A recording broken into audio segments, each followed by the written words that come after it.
Hello friends, welcome to the Cool Vedas. That's Vedas Cool.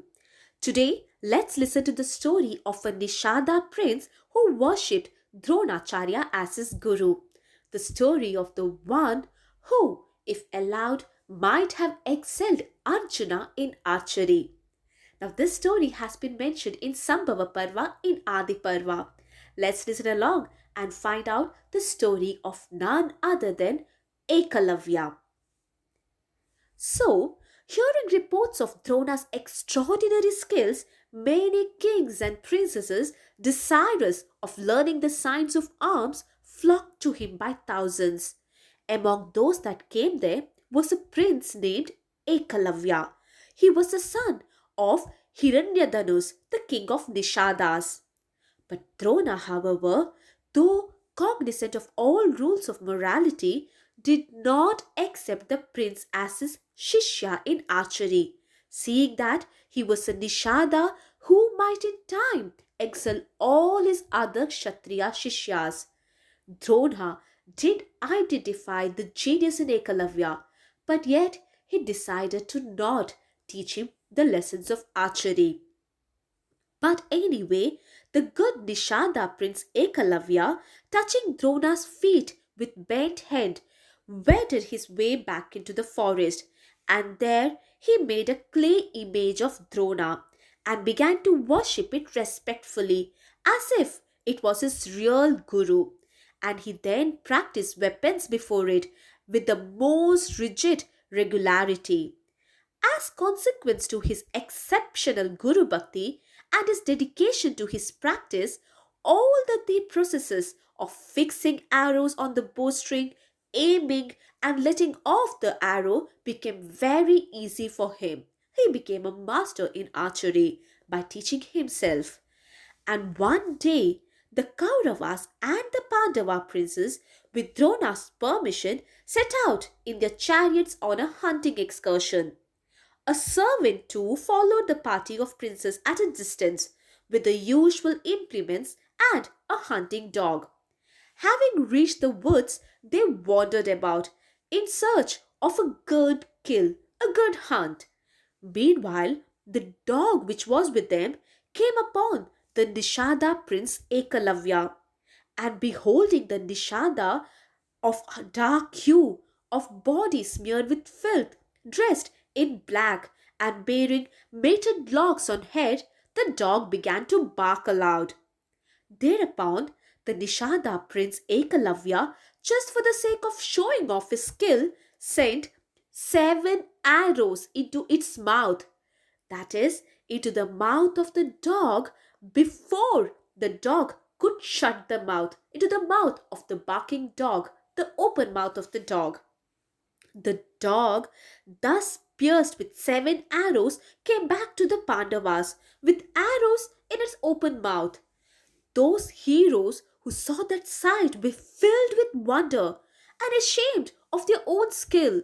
They began to praise the lightness of hand and precision of aim just by the Shabda Bhedi technique of that person who had shot the arrows on the dog.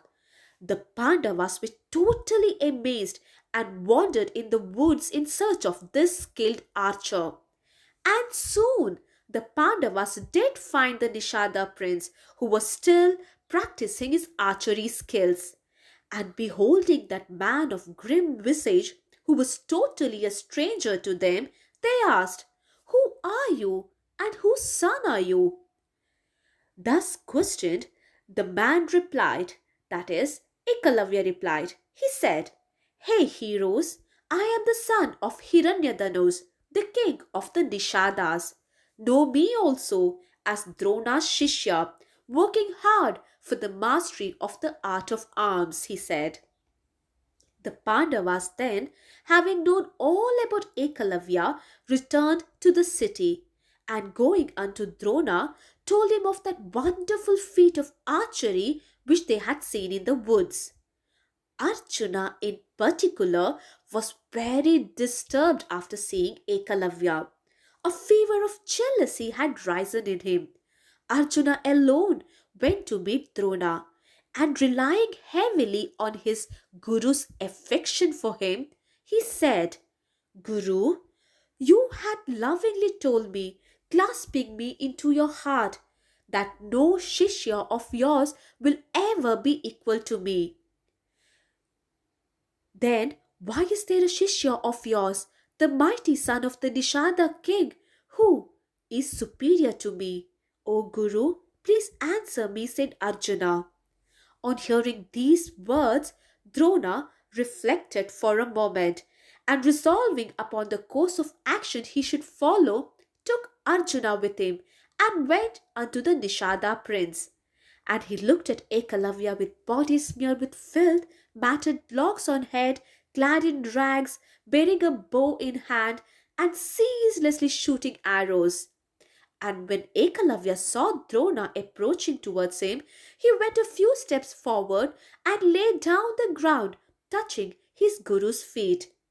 And the son of the Nishada king worshipping Drona introduced himself as his Shishya and clasping his hands in reverence stood before him, awaiting his Guru's commands. Then Drona addressed Ekalavya saying, he said, O hero, if you are really my Shishya, then give me my Guru Dakshina. On hearing these words, Ekalavya was very happy and he replied, O illustrious Guru, what shall I give you? Command me, for there is nothing that I may not give unto my Guru. To this Drona answered, O Ekalavya, if you really intend on making me a gift, I should then like to have the thumb of your right hand.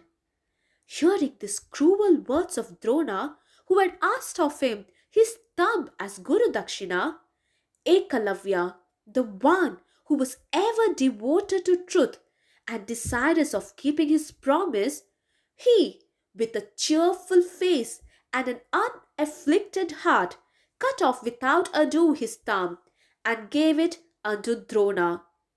Ekalavya then took his bow and arrow and shot an arrow with his remaining fingers. But then he sadly realized that he had lost his lightness of hand and was not as quick as before. He was sad, but yet he did not choose to lose his determination and dedication. Whereas Arjuna, seeing Ekalavya thus having lost his skill in archery, became very, very happy, as the fever of jealousy had left him now. Thus, Drona and Arjuna peacefully returned to their capital Hastinapura, especially Arjuna, as he knew that he was the best now in archery. Now, what do you think of the story of Ekalavya? Please let me know in the comment box below. Now, let's read along and find out more of Drona and his Shishyas in the next episode. Please like, share and subscribe this channel for more Mahabharata stories. Do not forget to press the bell icon. Thank you. Namaste.